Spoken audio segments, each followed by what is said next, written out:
ti la alabanza. Damos inicio a este estudio bíblico. Espíritu Santo, sé tú mi maestro, y así como maestro también pueda enseñar a tu pueblo la palabra que tú nos dices. Gracias, Señor, en el nombre de Jesucristo hemos orado. Amén. Amén. Bien, hemos estado viendo la vida de David, y para estudiar la vida de David siempre una parte introductoria. Hemos dicho que también vamos a hablar un poco de Saúl. Hemos estado mencionando la clase pasada acerca de Saúl, que había ofrecido a su hija Merab para todo aquel que mate a este filisteo. Lo que pasó es que Saúl no le dio a David como esposa a Merab, más bien le dio a otro hombre, a Adriel Meolatita, así dice la palabra. Entonces eso, su prometida le da a otro hombre, eso es un golpe bajo. Ya estaba con celos, Saúl, ya estaba con esas dificultades de un espíritu malo de parte de Dios. Luego le da a Mical, a su segunda hija, le da como esposa a David. Entonces dice que ella amaba a David. Entonces él dice, yo no soy un hombre pobre, no sé cómo pagar la dote. Sin embargo, eso se entera Saúl, y Saúl le dice, bueno, solamente necesito 100 prepucios de filisteos. Hemos estado hablando de la mentalidad de Saúl, de hablar acerca de prepucio. Sin embargo, David mató a 200 hombres, y eso era como una promesa que había hecho David, que podría casarse con la hija. El asunto es que Saúl quería poner una trampa a David para que fuera muerto a través de las manos de los filisteos. Bien, hemos estado mencionando que David, cuando se casó, Saúl le tendió otra trampa. Habíamos estado mencionando también que David ya había evadido dos veces la muerte, y David esquivó esas muertes, y nuevamente ahora se ve ante una trampa. David, después de haberse casado, quería disfrutar de repente de su noche de miel, de sus días de fiesta. Sin embargo, Saúl le tiende una trampa y habla con sus oficiales para que maten a David mientras él está durmiendo. Entonces, sin embargo, Mical dice que descolgó a David por una ventana y lo puso como que estaría durmiendo en su cama. Cuando llegaron los hombres le dijeron, no está durmiendo, mira, está durmiendo. Entonces eso le dieron aviso a Saúl, y Saúl dice, no, yo tengo que ir mismo, tráemelo, aunque sea en la cama, para que yo lo mate, dice Samuel 19, versículo 15. Entonces David, ante esas circunstancias, no tiene más que huir. Huye con la ayuda de Mical, de su esposa, que, como dije, lo descolgó a David por una ventana. Entonces David huye de Saúl, y durante ese tiempo aprovecha para tratar de hacer una visita a Jonatán, y hace un pacto. Y cuando Jonatán se entera de esta situación, dice que se exaltó de ira, pero su padre ya le había afrentado. Entonces David llegó a un lugar llamado Nob. Era una ciudad de los sacerdotes. El sacerdote Ahimelech le atiende. En el capítulo 19, ahí encontramos todo eso. Lo atiende y le dice, David, trata de decir, en realidad fue una mentira. y el sacerdote le da pan de la proposición, que solamente los sacerdotes podían comer, no había otro pan, y también le proporcionó la espada de Goliat. Y de allí él fue a Aquis, el rey de Gad, de los filisteos, y ahí la historia hace mención que se convierte como si fuera un loco. Pero en Nob había un hombre que estaba detenido, un siervo de Saúl que estaba detenido, llamada Doeg. Este hombre, según las circunstancias, estaba en ese lugar para ser llevada para ver si el visto bueno del sacerdote referente a una enfermedad que posiblemente era lepra. Sin embargo, en ese lugar David huye y se va a una cueva, a la cueva de Adulam. Eso lo podemos ver en el Salmo 57, que puede anotarlo, y Salmo 142. Ahí puede usted leer tranquilamente cuando David está ahí en ese lugar, en esa cueva de Adulam. Ahí nos hemos quedado. Adulam está a 24 kilómetros del sur-oeste de Jerusalén. Es un lugar de refugio. Y allí le buscó su familia lo buscó y se unieron a David 400 hombres. Vamos a leer la lectura de la palabra del Señor. Estamos en Primera de Samuel, capítulo 22. Dice la palabra: yéndose luego David de allí, huyó a la cueva de Adulam. Y cuando sus hermanos y toda su casa de su padre lo supieron, vinieron allí a él. Sus hermanos vinieron a visitarle a él. Y dice, y se juntaron con él, dice, todos los afligidos, todos los que con él estaban endeudados, todo el que estaba endeudado, y todos los que se hallaban en amargura de espíritu. Tres características. Y fue hecho jefe de ellos, y tuvo consigo como 400 hombres. Entonces eso es lo que dice la lectura. Hemos encontrado este pasaje en el capítulo 22 de Primera de Samuel.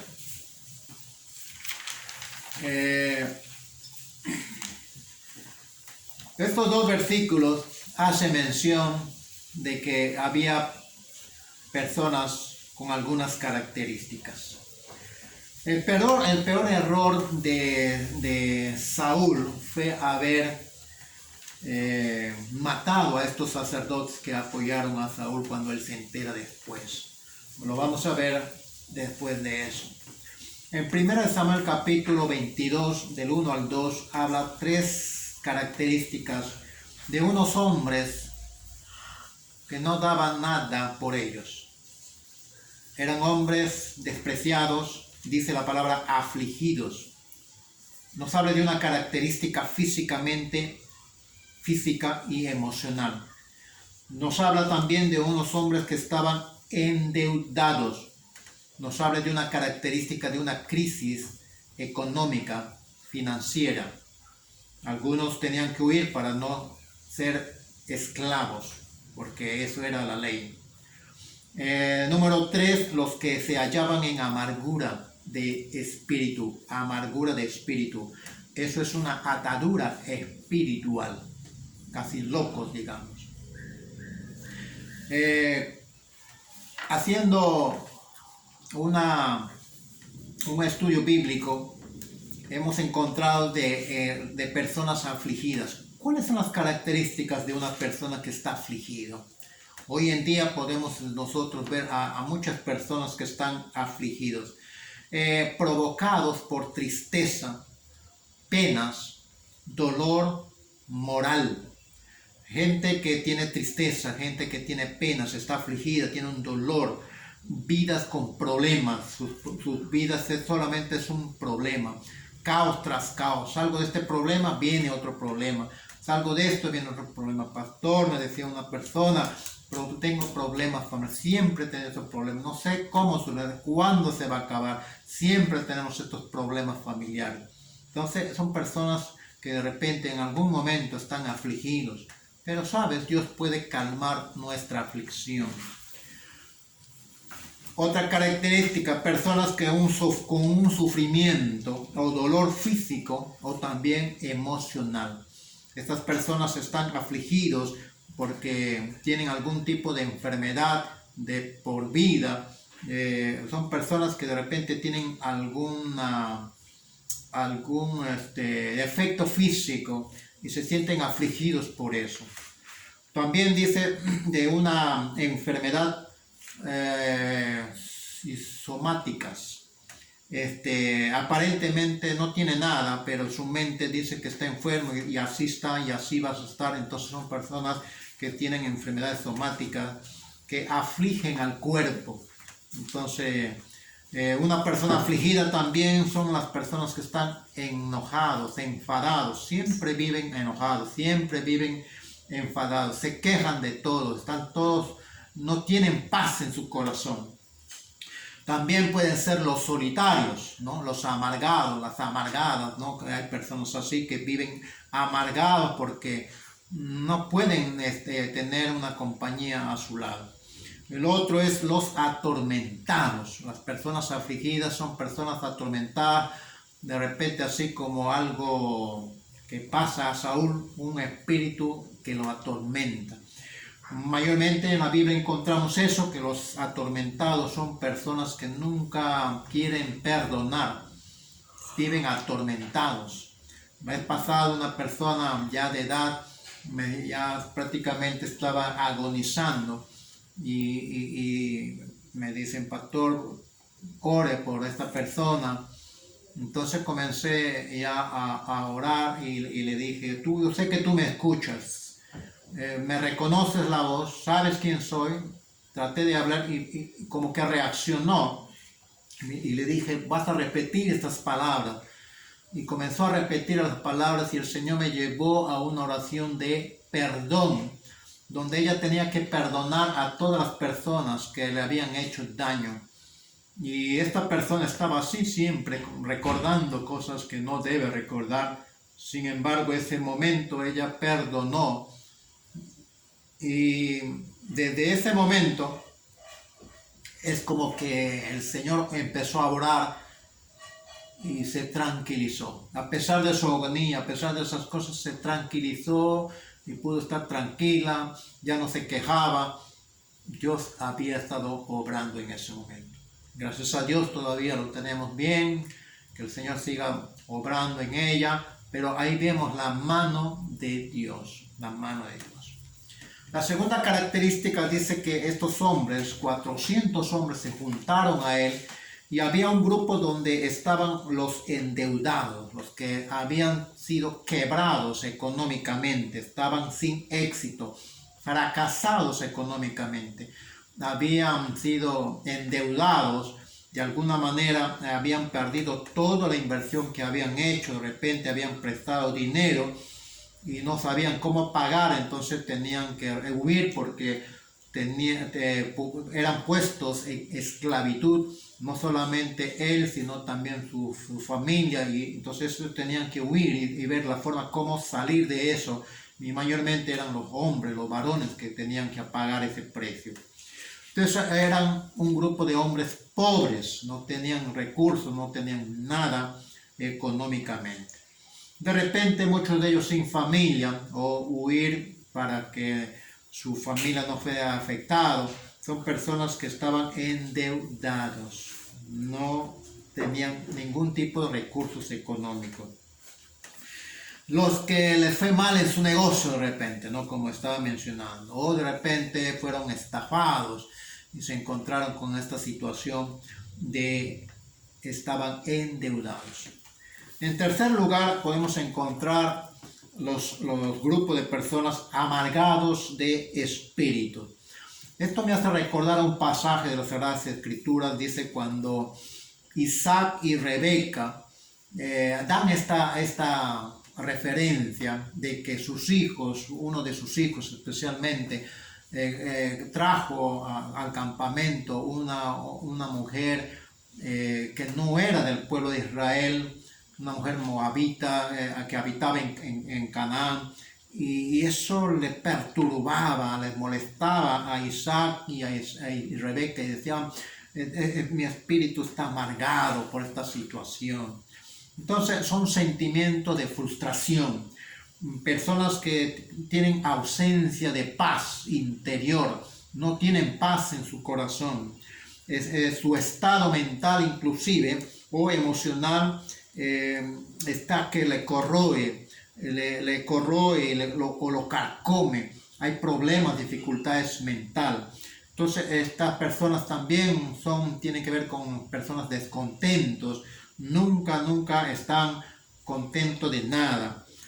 Son los atribulados por espíritus malos, como dije, como Saúl, atribulados por espíritus malos. Son los amargados, los insatisfechos, nunca están satisfechos de nada. La amargura de la vida sin Dios. Cuando una persona está sin Dios, viven amargados, no hay paz pues en su corazón. Luego, los inconformes, nunca están conformes. Dice que estas personas se unieron a David, vinieron también a buscarle a David, Habían personas que estaban ahí en Adulán, era un lugar de refugio, hemos dicho, y había muchas personas ahí, y David también llega a este lugar. Dios intervino, dice que se unieron a David. David no escogió a esas personas, era Dios quien los puso a ellos. Entonces estas personas también se habían enterado de lo que había hecho David. Había hecho mención que David hace poco, él era un hombre muy reconocido y famoso en el pueblo de Israel. David mató a 10,000, decía, pero de un momento a otro todo eso se acabó. Les dije, cuidado con la fama, hay que tener cuidado porque esa fama aparentemente pasó la fama inmediatamente después de una gran victoria que tuvo David, pero tenemos que tener en cuenta, David había pasado ya un momento muy difícil, un matrimonio reciente, estaba en luna de miel, repetidos atentados con su vida, un peligro de muerte en la batalla de los filisteos, una despedida dolorosa y solitaria porque gracias a la esposa que lo ayudó para huir, pero en esta etapa de aparentemente fracaso, es tiempo de volver a Dios. Es tiempo de volvernos a Dios. Yo pienso que David hizo allí con estos hombres algo de lo que él estaba acostumbrado a hacer, a alabar a Dios, a adorar a Dios. Él había sido moldeado por Dios durante ese tiempo que estaba con las ovejas, y eso como que enseñó a estos hombres a hacerlo. Entonces estos hombres también, como David ya había aprendido estrategia de guerra, este hombre, Dios le dio una visión a David para que aprendiera, para que enseñara a esa gente que no valía nada a ser hombres de valor. Esa autoestima que ellos tenían, que estaba tan baja, estos hombres comenzaron a aprender de David la estrategia de guerra. Y dice que estos hombres de la noche a la mañana, Dios los levantó y empezaron a estar con David, y dice que los hicieron jefe. David fue el jefe, era el jefe de todas estas personas. Estaba en Adulam. Si este es el momento en que tú no tienes paz, tranquilidad, es el momento de ir a Adulam. El momento de ir a Adulam. No podía ir a casa de sus padres, no podía ir con Samuel. David estaba huyendo del palacio, no podía ir con Jonatán, tampoco podía ir a casa de los sacerdotes, no podía ir ni siquiera a los reyes, los impíos que habían allí, los reyes impíos. Estaba rodeado. Si esta es la situación en que te encuentras, bueno, es tiempo de ir a Adulam, es tiempo de buscar a Dios, es tiempo de buscar ese refugio, no en el hombre, de buscar a Dios, de buscar dependencia de Dios. Y yo pienso que durante todo ese tiempo él estuvo allí. En realidad este tiempo con Dios le ayudó a David. La cueva como refugio, sí, pero un refugio en Dios. Un refugio. Dios quiere ser el refugio de tu vida. Dios quiere que este tiempo puedas tener para que te levante y te salga de este desánimo que hay o que puede haber en tu vida. En Salmo 142, voy a dar lectura a un versículo. Salmo 142, estamos mencionando. Salmo 142, acá dice, oración que hizo David cuando estaba en la cueva. Con mi voz clamaré a Jehová, con mi voz pediré a Jehová misericordia. Delante de él expondré mi queja, delante de él manifestaré mi angustia. Cuando mi espíritu se angustiaba dentro de mí, tú conociste mi senda. En el camino en que andaba, me escondieron lazo. Mira a mi diestra y observa, pues no hay quien me quiera conocer. No tengo refugio, ni hay quien cuide de mi vida. Dice que clamé a Jehová y él fue mi esperanza. Es el tiempo de clamar a Jehová. Si estás en esta situación, es tiempo de clamar a Jehová. Salmo 57 también podemos encontrar. Allí usted puede leer también. Vamos a ver un poquito ahí Salmo 57. Desde el versículo 1 encontramos ese pasaje. Ahí dice, cuando David huyó de delante de Saúl a la cueva. Dice, ten misericordia de mí. Oh Dios, ten misericordia de mí, porque en ti he confiado mi alma, y en la sombra de tus alas me ampararé. Él comienza a depender de Dios, no del hombre, no de las circunstancias.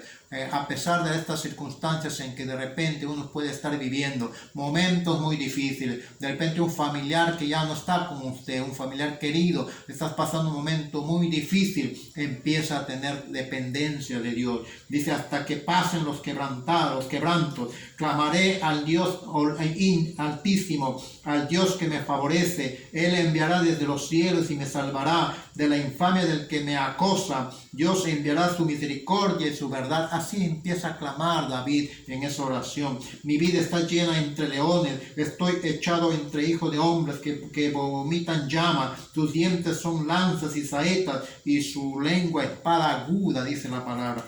Exaltado sea sobre los cielos, oh Dios, sobre toda la tierra sea tu gloria. Esa es la dependencia de David. Podemos encontrar cómo ser un hombre conforme al corazón de Dios cuando aprendemos a depender de Dios, no de las circunstancias, no de los hombres, no de cualquier otra cosa más, sino empezamos a depender de Dios. Es tiempo de ir a Adulán. Este es el tiempo de buscar y abrir una bendición. Dice que vino su familia, vino toda su familia a él. Ahora ellos estaban unidos a él. Él tenía temor de lo que pueda pasar con su familia, porque ya David había sido descubierto. Lo primero que tienen que hacer era ir a su familia. Cuando tenemos a su familia como rehén, entonces David va a venir y se va a entregar a nosotros. Era terrible. Luego se dice que se juntaron los afligidos, endeudados y amargados. Todo esto aparentemente era una circunstancia difícil, abatido, derrotado, perseguido, despreciado, pero los planes de Dios son otros. Los planes de Dios son diferentes. Cuando esta situación está pasando, cuando tú clamas a Dios, Dios empieza a cuidar de ti. Aquí vemos otra referencia cuando David le dice a sus padres, ¿sabes qué, padres? Aquí vemos un hombre conforme al corazón de Dios. Cuida a sus padres. Un hombre conforme al corazón de Dios cuida de sus padres. David cuida de sus padres. Aquí, en este pasaje, dice que su familia estaba siendo amenazada. Y David dice que en estas circunstancias, en Salmos 22, voy a ver el Salmos 22, ustedes saben que Salmos escribió David. Salmos capítulo 22, versículo 3, dice, pero tú eres santo, tú que habitas entre alabanza de Israel. Era una expresión que él tenía siempre cuando él cantaba y alababa al Señor. Él le dice, mira, voy a ir a la ciudad de Moab, voy a ir de aquí, voy a ir afuera de Israel y ustedes quédanse aquí. Él tuvo que tomar una decisión de salir fuera de Israel. Dice que él fue a un lugar fuerte. Gad, dice la palabra. Este hombre, Gad, le dijo que vaya, el profeta Gad le da un mandato y le dice, vete a la tierra de Judá. Él fue a este lugar. David escucha al profeta Gad en 1 Samuel capítulo 22, versículo 5. Cuando Dios está de promedio, Dios no nos deja. Dice acá lo que dije, mire, lo trajo pues a la presencia del rey Moab y habitaron con él todo el tiempo que David estuvo en un lugar fuerte. Ahí estaba. Pero viene el profeta y le dice, pero el profeta Gad dijo a David, no te estés en este lugar fuerte, anda y vete a la tierra de Judá. Y David se fue y vino al bosque de Harel. Pudiéramos decir, pero si yo estoy en un lugar tranquilo, estoy seguro aquí con mis padres, estoy bien, pero David aprende a obedecer a Dios. A través de este profeta Gad le dice, anda Judá. Pero es un lugar donde voy a estar inseguro, ¿no? Aparentemente. Pero Dios empieza a tratar allí.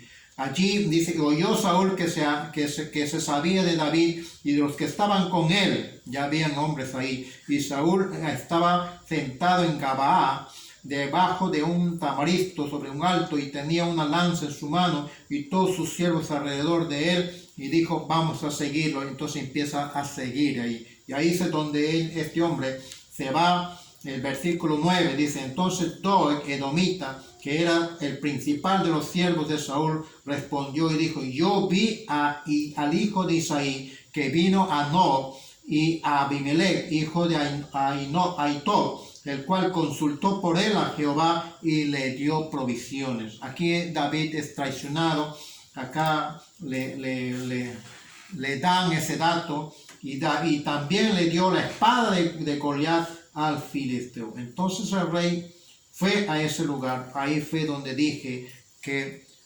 cometió el peor error que cometió Saúl. Hemos estado mencionando varios errores de Saúl, pero este fue el peor error.